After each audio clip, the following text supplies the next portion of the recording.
When he accepted, I knew that he was the right person for the job. And I thought, he's got the tools. And so I just knew it was going to be a special time. This place really means and meant a lot to me because when I grew up, I moved so much that this was really my first community ever. And it's where I learned how to like to be involved on campus and do those things that we were talking about. I think you'll find most OSU graduates aspire to, at one point in time in their life, get back to Stillwater, Oklahoma and Oklahoma State University.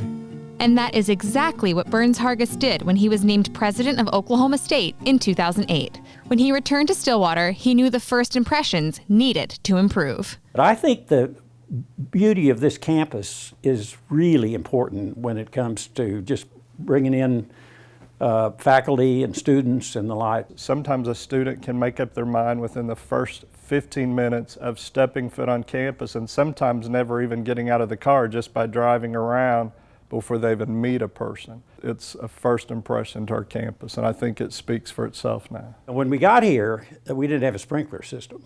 Irrigation was huge because then staff could actually stop dragging water hoses and let the system do it at night like it's supposed to at the proper time, and then they had more time to do other attention to detail things. And so we were able to increase landscape renovations, do makeovers of things that were 40, 50, 60, 75 years old, it seemed like. The great thing about our buildings, in addition to just being neo-Georgian and attractive, is you have perspective. They're not all jammed in together. It's rewarding to know that a president of a university gets it, because I've heard him say many times it's your pride in place. And we remind our staff of this on a regular basis.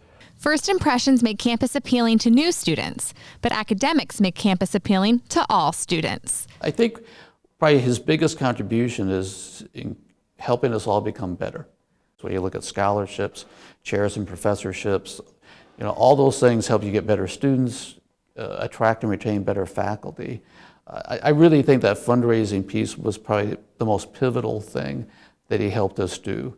One of the most pivotal moments of Burns Hargis's presidency came in March 2020. Facing unprecedented circumstances and the COVID-19 pandemic, upholding academic standards became his top priority. He set a very clear signal that he wanted excellence to continue. And he wanted us to do whatever we could do to maintain the engagement and face-to-face as much as possible. But then he gave us the freedom to figure out how to best safely do that. And so he set the expectation and then handed the ball off to us to say, okay, you're the academics, you figure out how to make this happen. Even in a pandemic, academics remained the heart of campus.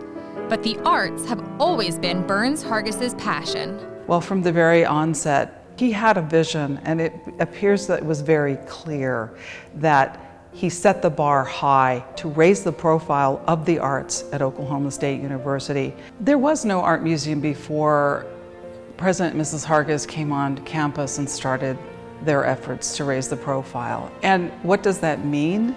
It means that we have no center for collections. So the meaning is multifaceted for Oklahoma State University, and that is that there are opportunities for people to engage in visual arts right here.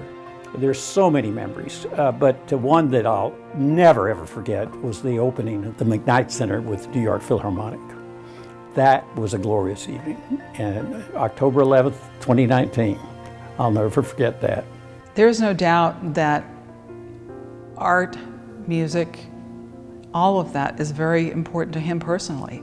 This is not a superficial engagement. He cares. He cares, he's sincere, it's contagious. His passion for the arts is contagious. The McKnight Center is a permanent reminder of President Hargis's commitment to the arts here on campus. And if you wander down Hester Street, you'll find a booming sports complex, proof of his commitment to the athletics, a commitment that goes beyond the facilities.